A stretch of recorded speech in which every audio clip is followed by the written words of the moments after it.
Hariom, everybody. So just a quick recap of what we've seen so far. We saw in verse 30 the principles of Karma Yoga, where Bhagavan said not to worry about the past or the future, but keep your mind in the present and work with your mind surrendered to him. And then Bhagavan said it is his opinion that those who follow that instruction will be freed from the pressure of karmas, and the pressure of karmas is the internal pressure. They will be freed. But on the other hand, Bhagavan also said that those who criticize my teaching, don't follow my teaching, carp at my teaching, cavilling at my teaching, means not having enough faith, then they will be destroyed. And destruction, I told you, is never a physical destruction of the person. The person could be very affluent, rich, etc. But what is meant by destruction in Vedantic parlance is that he will be bound to this world of change, to this samsara, which is the world of change. Samsarati iti samsara, so that which changes. That means he will be bound to the cycle of birth and death. He will not have a chance to free himself. That's all. Then Bhagavan went on to say that this internal pressure, why the question arises, why I should be freed from this internal pressure of vasanas, which is forcing me to act. Why should I be freed? That's why Bhagavan says that every person is acting because of his or her own prakriti, which is prakriti, vasanas, that is what is pushing him. Now, if he keeps on acting as per the push of his vasanas, he will never put in any self-effort to purify his mind. Because what is happening is when you keep acting with the thing, I like this, so I'll do, I don't like, I don't do, with that sort of an attitude, out of likes and dislikes, because that is what the pressure is from inside is coming. Oh, I like this, I'll do this. Then there is no chance of the mind getting purified. And if the mind doesn't get purified, the knowledge cannot arise. And that's why Bhagavan is advising that this pressure has to be reduced. And he says that when this pressure is there, this pressure of Prakriti is there, then outside force cannot help. That's why the instruction is that you yourself change. It's like that, like so many other people can tell us anything. But unless I myself decide that this is the change that I want to bring about in my life, even in our external circumstances, external life, I will not do it. I will not do it. That is what Bhagavan is saying here, that external pressure is not going to work because the internal pressure is way stronger, and the internal pressure can only be controlled by you yourself, because it's pressure within you. So only you can control it. Nothing from outside will control that. That is what Bhagavan is saying. That's why that is what is self-effort. What we call purushartha in Vedantic parlance, or self-effort, it's your own effort.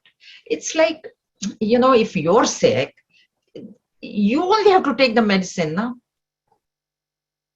Can somebody else take, oh, I love my child, he can't swallow big tablets, I will swallow that tablet for him. No matter how much you love your child, you cannot take the medicine for him or her. Or if you're hungry, somebody else can't eat food for you. That is exactly the principle here. So when it's your pressure from within, you have to work to reduce it. And he has given the antidote for that in verse 30. That's why he says. Then he went on to say, these are the two verses that we saw last time, that this raga dvesha, this likes and dislikes, they are your enemies, because they will carry you, make you do things which you are not supposed to do. So his desire by itself is not your enemy, because desire can be good or bad. So you can have a good desire of you have a desire of attending the class. Now, if you say this desire is your enemy, then you'll say, okay, then I won't attend class. So that is not the point. The point is like and dislike is what. So what happens is, suppose if you're supposed to attend the class, but you don't like to attend it, and you don't attend it because of that, means there is something. Class is just an example. There is something which you have to do, but you don't like to do it. So now you don't do it. That is wrong. That is not correct.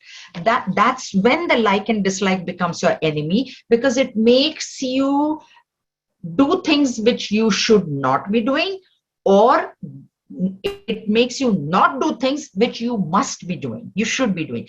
Freedom is in not in doing, I like this and I don't like this, so I do and I'm not. That is not freedom. Freedom is in the willpower to do things that I have to do. That is what real freedom is. When you are happy doing what your duty is. And that's why Bhagavan says they're like thieves. They will carry you away. Okay, there you. And what does an enemy do? Enemy agitates us, and an enemy would be against our goal. Like, if you're trying to achieve something, then the friend is going to help you, and the enemy is not going to help you in that. That's why later on in chapter 6, Bhagavan will say, this mind is your is what is going to help you understand this knowledge. So make the mind your friend. Don't make it your enemy. If your mind is your friend, means what? Whatever you tell your mind, who is a friend? Friend is somebody who will do what you're saying. So when their mind is your own friend, and when you say no, oh mind, I know it's raining and I feel like sleeping in this nice warm cozy blanket, but I need to get up and go out for a walk, then the mind say, yeah, it's okay, let's go.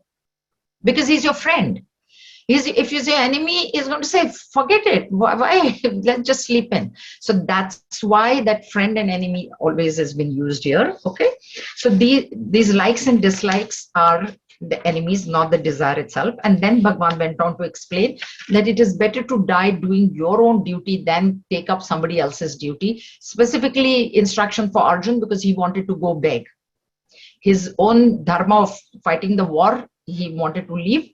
And he wanted to go and beg. So for us also, if it is our duty to do something, then we should do it, even if we think that, oh, I can't do this to the best of my ability, so I'll just go do something else, which I'm not supposed to do, and I'll excel in that. That is not correct. You cannot leave your duty and go. Maybe there is something like, we have hobbies, we like to do something. So what your duty is first, say you have a job, then your duty is to be there 9 to 5 or whatever. After finishing that, you can go do what you like. That is okay. First you complete your duty, then you go do whatever. But if you leave your duty and go, then that is not correct. And then we came to a question by Arjun. Once again, Arjun asks, we have seen this one. So, athakena prayuktoyam papam charati purushaha. So, what is it that is forcing? So, he's asking, what is that internal pressure because of it? Because, see, I told you, when that internal pressure is there, it will make you do things which you're not supposed to do, which is then becoming papa or sin.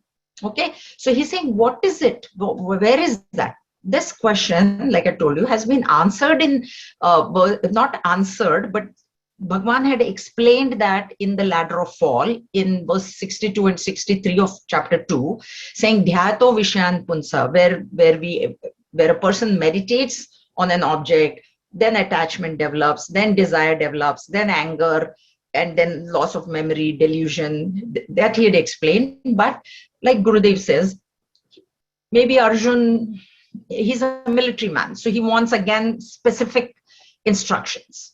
Okay, so that's why he's asking again a specific question. Tell me who are these enemies who are pushing the man, papam charati purushaha, excuse me, purusha, man, woman, who is person, who is pushing the person to do something wrong against his own wish, against his own will. Sometimes we don't want to do, and yet we do things.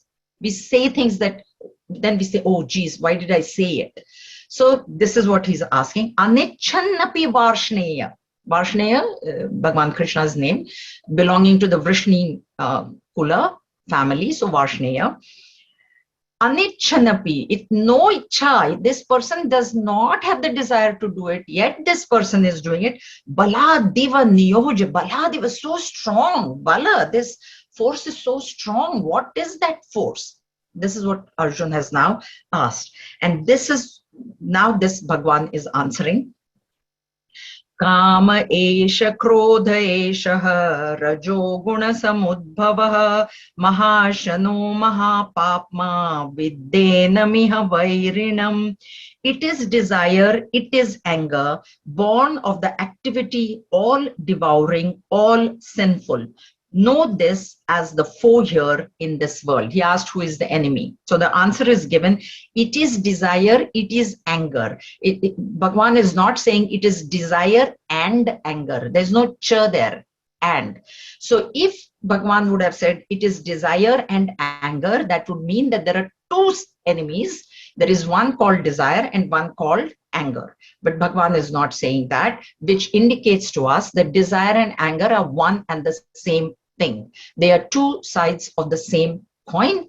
See, kama esha, krodha esha. Same esha word. This anger, this desire, which means what is anger is only unfulfilled desire is anger. So anger is a modification of desire. So the original enemy is desire.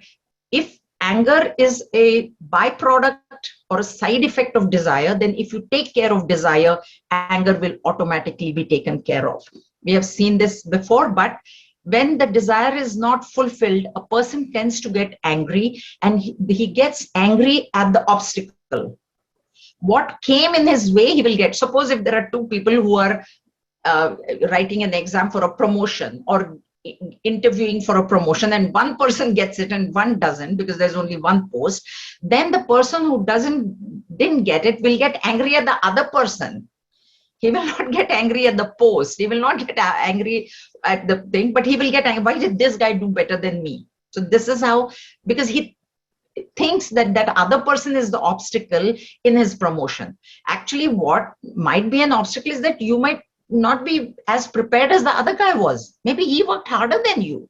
So maybe if he had to answer some questions or do something, he may have done it better than you. That is the thought process that we should have, that, oh, okay, he's probably done better than me. Or then the final answer is, we don't know what he has brought from his previous life. So he has done something in his previous life, which is now overpowering what I have done in this life. So there is things that I have done now, right now, say I've studied, and then there is something from the past that I have brought in. Okay, so these two things are determining the result.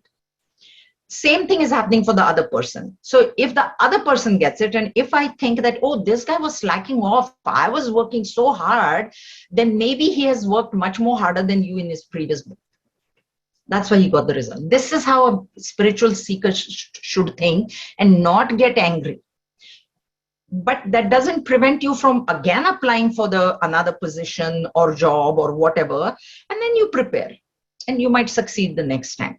So therefore Bhagwan here says that this desire here is always the selfish desire, huh? Because if there is a good desire to do something good, and if you can't do it by some chance, you will not get angry. You will not get angry. You might be upset, but you're not going to get angry, like, geez, I wanted to give donation to the mission, but the email transferred that their email address is wrong. So now I'm angry at them. Nobody's going to get angry like that. Okay. So that's why that desire, when it is for my own self, my selfish desire, I didn't get a promotion, I didn't get this or that, then that anger will come. So they are the same things. That is to be first understood, number one. And then samudbhava, where are they arising from? They're arising from rajas. So that means that the person has got a predominance of rajas. I told you the three gunas none of them can go to zero. It doesn't mean that he's not sattvic, but he's predominantly rajasic. And here there is a predominance of rajas because he has acted for that desire. Tamasic person may have a desire and he might be too lazy to act. So therefore, rajoguna samudbhava, it is not said tamas, raja, tamas, both words are not used, rajo and tama, only rajoguna is used. So rajas is predominant, because of which the desire also is very intense. Rajoguna person, when there is a predominance of rajas, this intensity is there in desire, in action, There is an intensity, and the more the intensity of desire, the more intense will be the anger. It's directly proportional. So if the intensity of the desire is curtailed, then the intensity of anger also will come down. And intensity of desire can be curtailed. How do I curtail that? Is by knowing, especially spiritual seekers must know that if it is destined for me, it will come to me. That faith we must be very established in that faith. Okay, so that is how that intensity will will take care of. Don't try to dissolve the desire. No, we are all householders. We have desires. Hold on to the desire. Nobody is saying don't hold on to the desire or give it up or anything. But that intensity, that pressure, intensity is that pressure. Take care of the pressure. Okay, I have this desire. I would like to do this. Fine. I'm going to work for it. I'm going to work as hard as possible for it. But I do understand that in the ultimate analysis, I may not get the result that I want. And work should be done, because Bhagavan already has said, you cannot live, nobody can live even a single moment without working. So action has to be performed, and rajas is required, but this is what will make it into a sattvic. Then it is the rajas is being backed by sattva. When you say, if I don't get this, my life is over, that means the backing is by tamas. That's why these gunas are extremely important, and we must understand them, and we must use them to our benefit. So then they become our servants. Who is a servant? Who does whatever I tell him or her to do. You do this, do this, do this. That way you should be able to tell that if you can do that, you are a gunatita purusha. That's it. You've risen. Now, what is this rajoguna? Mahashana. Ashana is to eat, devouring. So eating. Okay, eating is one thing, but great devourer. Like he's never satisfied. This, the Kumbhakarna, how much he used to eat, like eat. Like that, he's like Kumbhakarna, this Rajoguna. And it is like that. When there is intense rajas, people are like,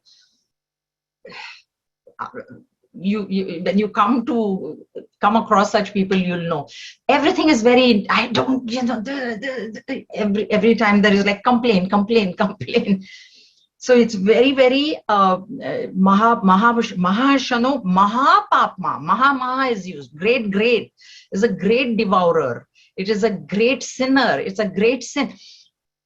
See, that desire may be for a good thing and the action may be good. The sin, once again, please remember that when Bhagavan says the sin is being committed because you are creating a vasana for your future birth, that itself becomes sin for somebody who is trying to go towards liberation.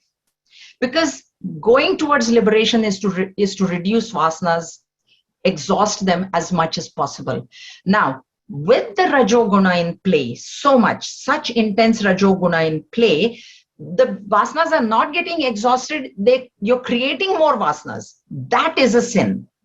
Because at a very lower level, we think, oh, I was not trying to steal. I was not trying to break into a bank. How can it be sin? That is not what we are talking about.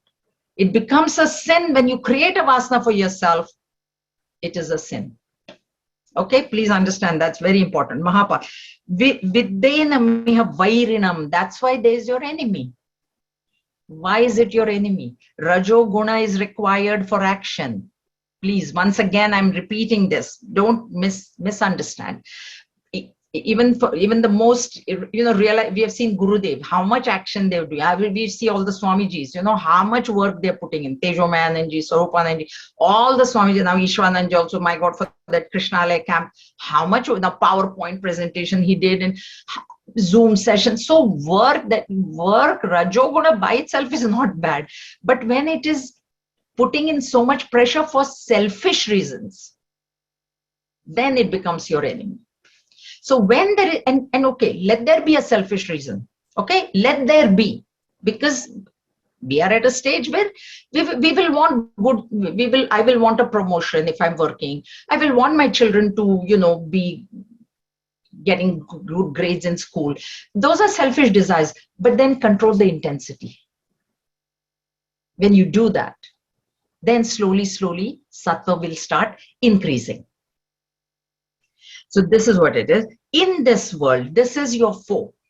What is your foe? Desire. Desire / anger, not desire and anger. So forget the anger part of it. Work on the desire, because anger will not come if there is no desire. Desire is the cause, anger is the symptom. So don't work on, like I've always told you, you have an infection and you have a fever, forget the fever. Don't take Tylenol, take antibiotic for the infection. Because you need to take care of the cause. So desire. Okay, so this is what Bhagavan is saying, because he has asked a specific question. Atha kenam prayuktoyam. What is it? Prayukta is to push, like whose push is that from within that this person is committing sin? It is the push of desire. Okay. And where is this desire? Desire can arise out of sattva guna also. That's why the good desires we don't include in this. Therefore, it's specified, which is arising out of rajoguna. It's not saying it is arising out of sattva guna or tamas. Tamas, there will be no desire also. But rajas, therefore rajas has to be really, really toned down, taken care of. And the only way that you can take care of the gunas is to increase the other guna. I've given you the example. There's say a cup of water and it's salty. That water is salty because there is salt in it. How do you reduce the salt? Is by putting more and more and more fresh water in it. So you'll put so much fresh water in it that at one point the salt will not be tasting at all. So this rajas and tamas are like that salt in that clean mind. The mind is by itself very pure. Why? Because mind is nothing but pure consciousness. So the mind by itself is very pure, but there is these impurities of rajas and tamas. And there is sattva also, because sattva can never go to zero. None of these three can go to zero. So there is sattva, but rajas is more. So what do? Increase sattva. So when you increase sattva, then rajas will come down. Okay, that is the way to handle it. You cannot take rajas and throw it out. That's not possible. Now a very important verse, he's giving an example. Dhumena vriyate vannihi yatha darsho malena cha yatholbena vrito garbha tatha tene damavritam. As fire is enveloped by smoke, as a mirror by dust, as an embryo by the womb, so this is enveloped by that. Now this and that will be explained in the next verse, but I can tell you like what is covering what, because okay, first question was what is it that is pushing, and then the answer is desire is pushing, and now there are these veilings to what? To the intellect. Okay, and that will be answered in the next. So let's take these three examples: dhuma, smoke, and fire. Okay, now smoke and fire, as you know, smoke is born with the fire, right? Or do you light a fire and then smoke comes from somewhere else and then lands on top of the fire? Understand, these examples are important. Please understand them correctly. If you light a fire, does the smoke come from somewhere else, or is it as you light the fire, the smoke will come? Right? Everybody agrees? Right. Very important point. Number one. Second point. If you want to remove the smoke, what you can do, you can just blow on it, right? And that smoke will disperse. Okay? So very easy to remove the smoke. That is what is meant. Third thing. Even if the smoke is there and you put your finger in the fire, you think the finger will not burn? Or will burn? It will burn. So the point is that even though there is a smoke, the power of that fire is not gone anywhere. What is the power of fire? Is to give light and heat, burn. It'll burn. Okay. So, and even the light will be there. Maybe it's a little bit clouded because of the smoke. But if you put something in that fire, a piece of wood or cloth or whatever, it'll burn. That means the fire has not lost its original quality of heat and light. Okay, so 3 points. One is it is born with the fire. It doesn't come from somewhere else. Second is it is not affecting the fire in any way. And the third thing is, it's pretty easy to remove the smoke from the fire. Okay, that's number one. Second, adarsha, yatha adarsha is mirror. Adarsha is that which shows us, darshan coming. Now, as dust covering the mirror, was the dust born with the mirror? When the mirror was manufactured, was there already dust? No. So the mirror was kept there for a while, and then the dust came from somewhere else and settled on the mirror. Okay, now, second point. Can I just blow on the, or suppose if the screen is dusty, can I just blow and the dust will go away? No. I have to take a piece of cloth and I have to wipe it. So there is a little bit of time and effort.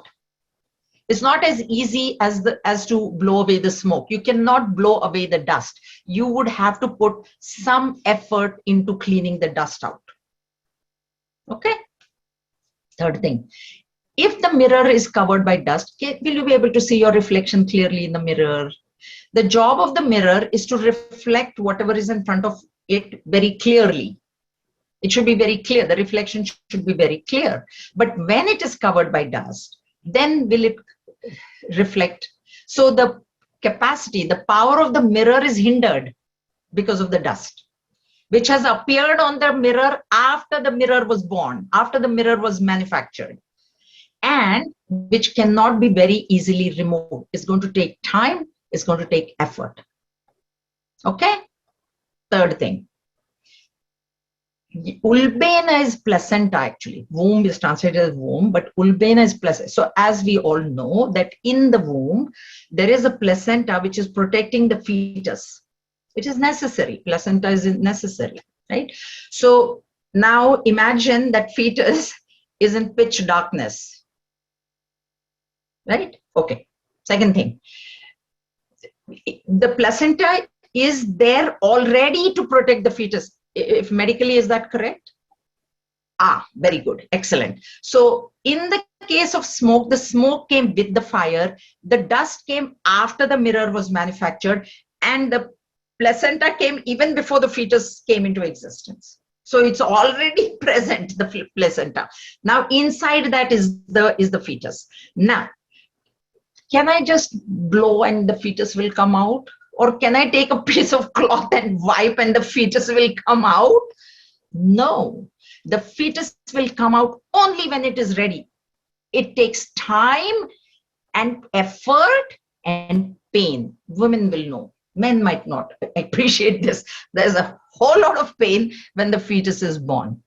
And in the case of humans, it's 8 months, 9 months. Thank you. Elephant is 18 months. Elephant womb. And we could end up, the jiva could end up in an elephant womb. We don't know where we'll end up. So the placenta came before, cannot be just taken out, wiped out. It will have to wait its time to take birth. The fetus has to wait. You cannot take the fetus out before its time. Maybe a week early or something, but not. And sometimes, of course, there are premature babies, but then how hard it is to like really maintain that baby and keep it alive, right? Okay. These examples are understood correctly? Now, fire and smoke is the description like of a person who has a predominance of sattva. Please understand that because birth has happened, it means that this person has desires. He may have a predominance of sattva. We're not denying that. But birth has happened. Because if he had this jiva, had transcended these gunas, the birth would not have happened only. So the fact that the birth has happened indicates that there are desires.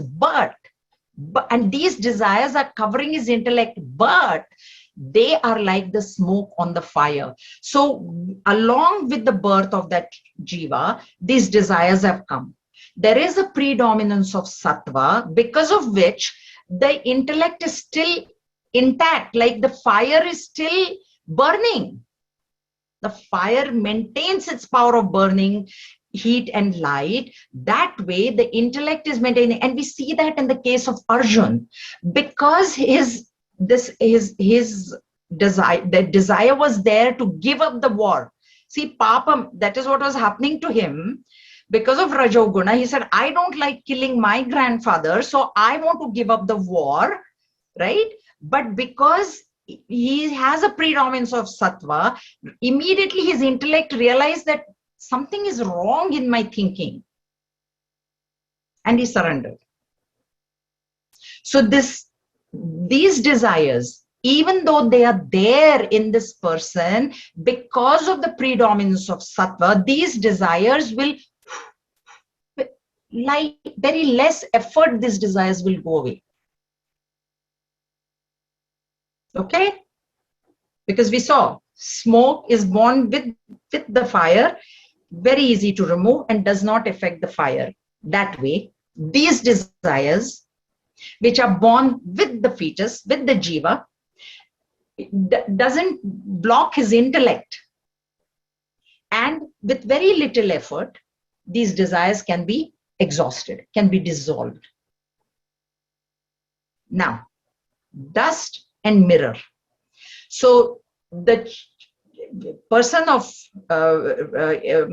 predominance of rajas, of jiva, where there is a predominance of rajas, he is born, and the very fact that the birth has taken place indicates a certain amount of desires.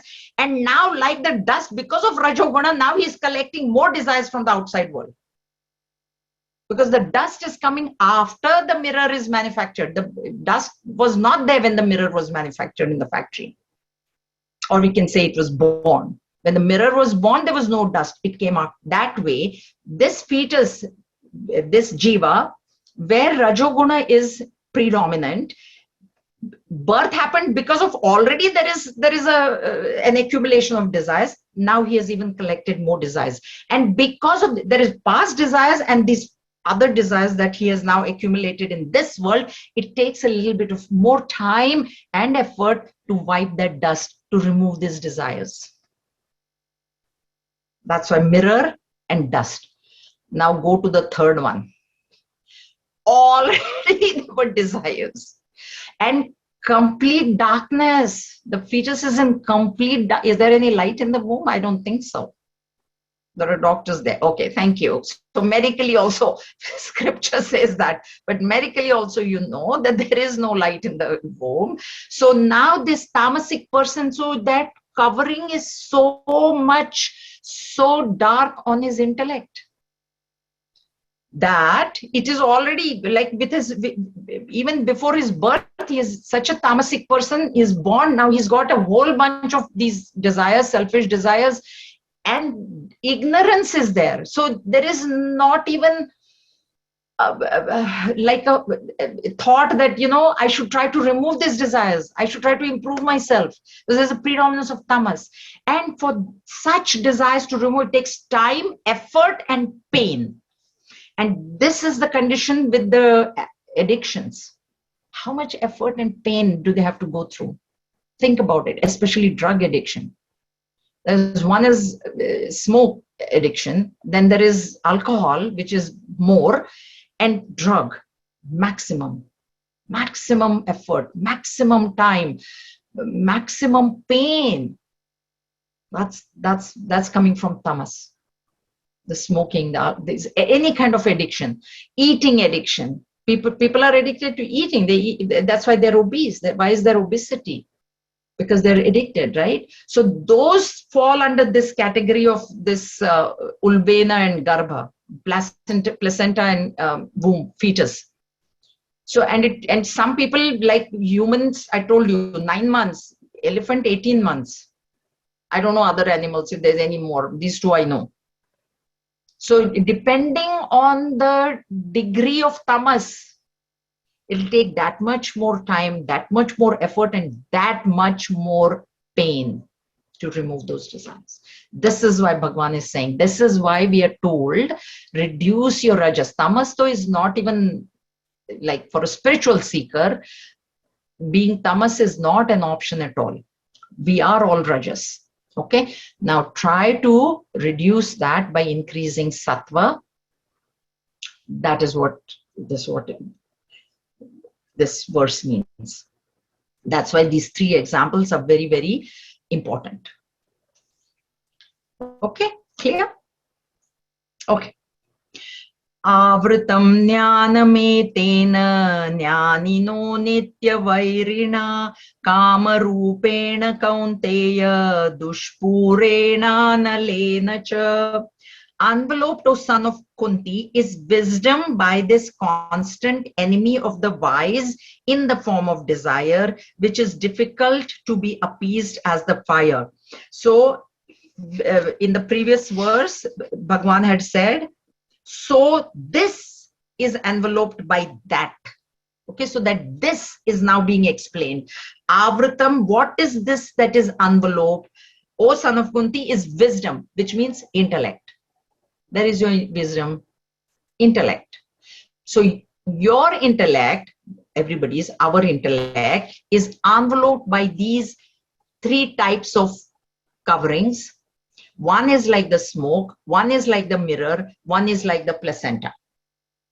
And depending on the envelope, it will take that much. For Arjun, it was only a smoke envelope. Sattva. So we have example of Arjun. So we need to decide for ourselves where most of us probably are in the mirror in the dust example. We don't want to be in the fetal example. That is difficult. Okay. Now, is wisdom by this constant enemy of the wise? Here again I told you, there are desires, there are good desires and there are bad desires. So can we really say that desire is all desires are our enemies?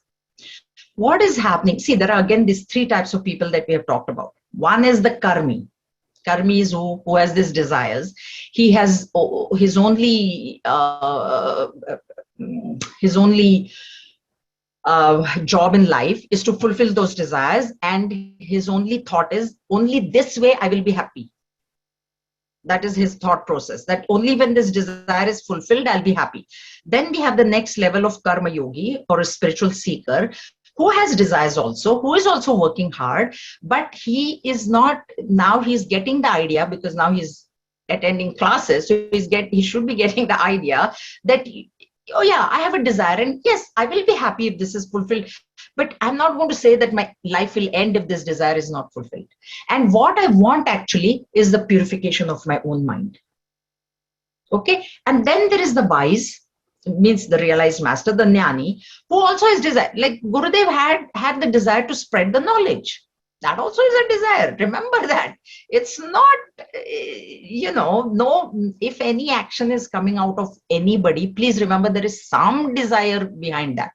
Without desire, no one will act. So even if it is a realized master, there was a desire. Now, because we are talking about action, if we talk about Gurudev or Swami Vivekananda, there was a desire. Now, is that desire their enemy? Because it is for the general good, it is for the totality. Then, so the jnani, when the desire arises in a jnani's mind, he knows that this desire cannot be my enemy, because he will not have a bad desire. He will not have it only. So whatever desire comes, oh, maybe I should form an ashram. Okay, Gurudev, before he got that land in Bombay, every yajna he used to say, I want land. He used to say, I'm begging. Right? Tripti knows. Every yajna he was declaring, please give me some land because I want to teach people. I want to teach people. So he has Bhiksha, he has actually asked, and then Tara Amma came. Recently she died. She lived to be 100 or something actually. She all her life she lived across, I've seen her across the ashram. And then she heard Gurudev and she said, I will give you this land. And then she gave that land in Bombay, Powai. She gave the land where then Gurudev, now this whole ashram is going on there, right? So the desire was there to teach. So can we say that desire is an enemy? It's not an enemy. He's a wise man. He has the desire. He knows. He knows this Nitya, this desire is not my enemy. I don't have to worry about this desire. And yes, I'm going to do whatever I can to fulfill it. And if it doesn't get fulfilled, it doesn't matter. Because it is for the general good. I have no special selfish interest in it. Okay. Now the karmi, who is at the lowermost level, he thinks this desire is not that. Therefore, that desire becomes his enemy. Nitya Vairina is for the enemy, for this karmi, because what is happening is because his only thought process is, if this desire doesn't get fulfilled, my life is over. That is the only thought process. So I will do anything to fulfill this desire. And therefore it becomes his enemy. Now, for the spiritual seeker, we need to categorize our desires. Is this, we are in between, we are neither there, because not all our desires are for the totality, and not all our desires are for the selfish reasons. And now we have heard chapter 3. So when a desire arises, and it will arise out of vasana, once again, vasana you don't know, but thought in the form of desire, when it comes in your mind, you know. Now you decide whether this desire is my enemy or not my enemy. You decide. It's up to you. So if a desire comes for doing something good, helping the refugees, helping whatever is going on, that is not your enemy. That is not your enemy. But if the desire is a selfish desire, then you have to neutralize it. As a spiritual seeker, we must have that capacity to say, okay, suppose, should I be even doing this? Is this my duty? Is this not my duty? All these questions have to be, then that desire has to be processed. That thought has to be processed. And then you decide, no, this is, this is my enemy. I should not be giving in to this desire. I'm doing this just because I like to do it. This is really not my duty. Try to give it up. And when you increase sattva, that pressure will not be there. You get it? That's why he's saying, which is difficult to be appeased as the fire. This appease is, this jnani doesn't even think that that desire is an enemy. So there is no question of appeasing. The karma yogi, the spiritual seeker, has to decide, is this my enemy or not my enemy? If it's not your enemy, then go for it. No problem. You want to help somebody, you want to do something good for somebody, you want to do charity, you want to donate blood, you want to give money, go for it. It's not your enemy. Other desire, it is my enemy. And remember that it is difficult. That's why Bhagavan is saying it is difficult. So you will need more willpower. And as you get more and more established in your studies in Bhagavad Gita, you will receive that power. It will be the grace of your guru. It will be grace of God that will help you pull back from these desires which are your enemies. You have the choice to determine. The karmi has no choice. All desires are coming. They are all his enemies. And he is now trying to fulfill them by whatever means. Okay? This is what Bhagavan is saying.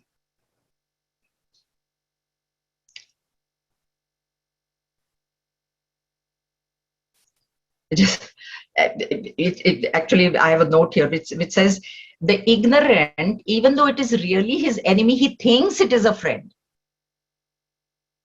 The desire. Whereas the spiritual seeker, it is an enemy, but you need to determine. Okay? All right. Now, next one. Indriyani mano buddhihi asyadhisthana muchyate etair vimohayatteshah jnanamavritya dehinam.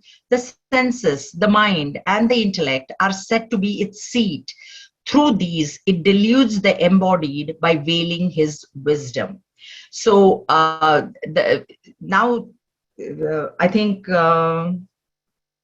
the seat of the enemy being known, it is easy to kill it. Okay, so Gurudev has given that this, because there is no question here by Arjun saying where is this enemy seated, but Bhagwan presumes that this is the thought that Arjun might have, because he's, as per Gurudev, because he's a military man, the army people have to know where the enemy is to attack the enemy. So therefore Bhagwan presumes that Arjun might think, and therefore on his own he is telling him where these enemies are located. So the three locations of these enemy are the senses, the mind, and the intellect. Gurudev has given in his commentary an example of a thief who has three abodes. One abode was of his mother, one abode was of his wife, and one house was of his girlfriend. Now the police wanted to catch the thief. Tripti remembers? This is in Gurudev's commentary on the Bhagavad Gita. This is how he explained this verse. So he says, so the police wanted to catch this thief, but they never knew where the thief is. He could be anywhere. He has three houses. They know that.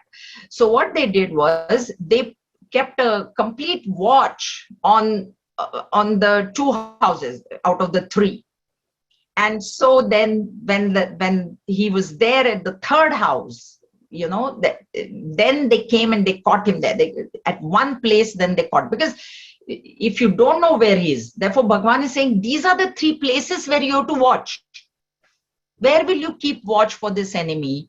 So one is the senses, because the senses are the one that are looking out, going out, and that impression of that object is coming in, and a desire is being created. So the question is, if that desire is one abode, can you control it at the level of the senses? That is what this is. So the first thing is, the senses, please understand, between the sense, the mind, and the intellect, the senses are the weakest point. The mind is stronger than the senses, and the intellect is even stronger than the mind. Okay, so at the level of the senses, the control will be easiest, because the senses are the weakest point. Right? When there is a fortress, and they used to have a wall, they will go look at the wall, which is the weak point, and that's where they'll attack. So this is why Bhagwan is explaining. These are the, so means what? Means when it is coming through the senses only, you don't look at it. I've given you the example. I walk through the mall. One way is just don't take my credit card. So no matter what object I have, you don't have money, keep walking. You don't have. Other thing is, if I have my purse, sometimes I do have to, don't go inside the store. Don't even look. Because if you go inside and then you see something, then you want to buy it. So the easiest point of control is the senses, is the weakest point. Okay, now if you can't control it at the senses, now it has gone into your mind. So the desire is now in the mind. So now if your mind is your friend, and now that the desire has come in the mind, then you decide, is this desire, do I need this thing? Is this desire for the good of the totality? Is this desire a selfish desire? Can I afford this object? Whatever way, if you can deal with the mind, then control this enemy at the level of the mind. Once the desire goes into the intellect, what it is it becomes conviction. See, at the level of the mind, it is still not, it's not that strong. But if it enters the intellect, that is the place of conviction. Now you're totally convinced that without this thing, my life is impossible. Therefore, intellect is very difficult to conquer, because it's a place of conviction. That is where all the convictions are coming from. The freedom fighters who thought that my country should be free. I'm not born to be a slave. That is coming from the intellect. It's not coming from the mind. Coming from the intellect. So intellect, it becomes conviction, and it becomes very difficult to then deal with it.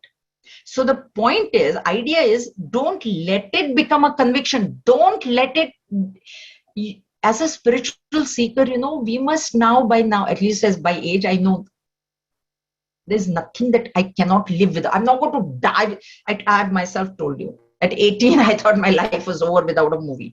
So that is conviction. At that age, that was conviction. So that sort of feeling as you grow, you think, oh, this happened in my life, that happened in my life. I lived, no. Nothing happened. And what happened to me? Nothing happened. The world will go on. Gurudev himself, Gurudev has passed, mission is going on, even more centers, more Swamijis, more, it's growing. Nothing happens. This is why that's why Bhagavan is saying that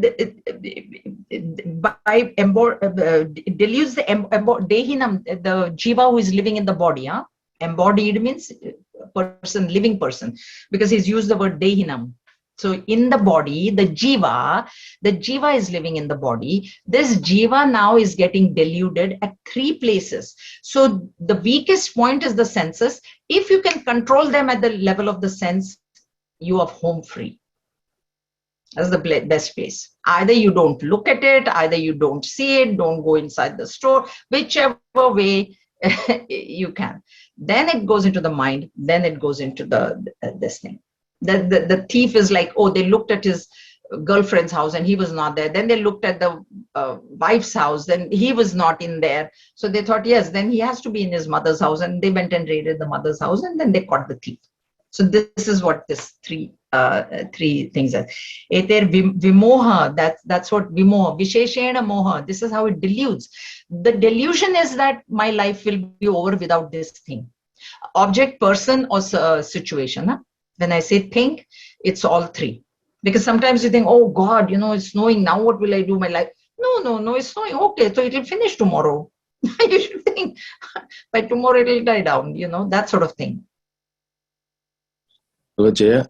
Just a quick question. You mentioned last time in class about judging, judge, the whole concept of, maybe not enough time, but, when you do an action and you feel judged or you judge someone else's action, that's a sin, right? Or can you just reflect on that? I don't recall. I'll have to listen. Judge means, oh, no. Judge means not the action, like what I've always been saying about Bhagavad Gita, because we've seen all these characteristics of the wise person, etc., or the gunas and everything. It's more for our self-judgment. Mm-hmm. That's what I mean. Like when other people act, we must, the thought will come, oh, that person seems very rajasic, that person seems very tamasic, or that's a wrong action. But for us as spiritual seekers, we must keep our attention on our own mind, on ourselves, because we want to improve ourselves. We are not here to improve the world or anybody else. So okay. Don't tell them, oh, Gita says that you're very rajasic or you're very, that's not required. Me, am I more tamasic? Am I very rajasic? Then I need to increase my sattva level. Okay, yeah. Self-analysis. Self-analysis, and don't over dwell on it as well, right? Just move on. When other people have done. Of course, please remember, if you have young children and if they do something wrong, it is your job as a parent to tell them that that is incorrect. Okay, but not adult children. My job is over now. My children are too much adults. I can't tell them anything. But because there might be people with young children, Balvihar children, or Balvihar teachers are there. If their children are doing something wrong, definitely they need to be told that this is not correct, or this is not the correct understanding that you have of something that is taught. Okay. Okay. Thank you.